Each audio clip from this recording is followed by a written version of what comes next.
Hi, good afternoon. My name is Kanae Phillips, and I'm going to be going over my professional disposition survey and video.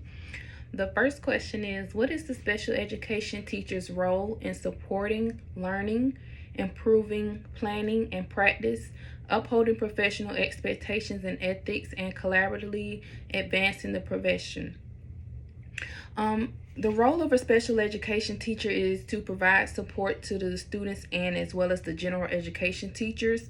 We're responsible for collaborating with them. I know at my school in my district, the special education teachers are responsible for going to collaborative planning just to ensure that, the special education students are still getting that general education standard, but also getting it in a intervention that on the level that they can understand.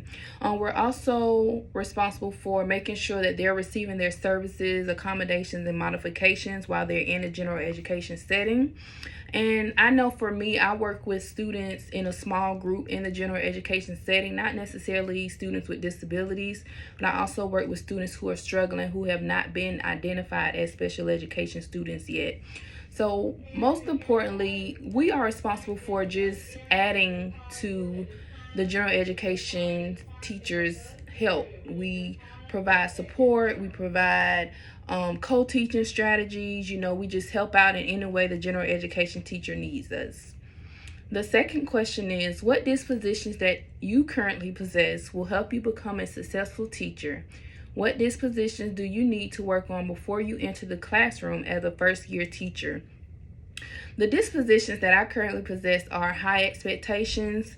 I challenge my students every day, and sometimes they don't exceed those expectations, but that also means that we just need to work harder the next day.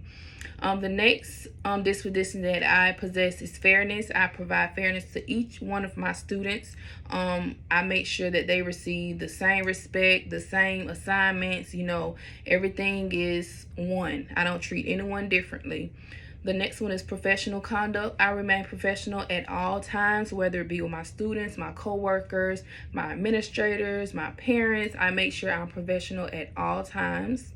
The next one would be honesty. I'm always honest with my students, with my parents, with my general education teachers. I will let them know, hey, this may be too hard. If they're working on 3-digit addition plus 3-digit, hey, can we work on 2-digit first? And then once we get that step, we'll go to the 3-digit. The next one I possess is advocacy. I always advocate for my students regardless of what it is.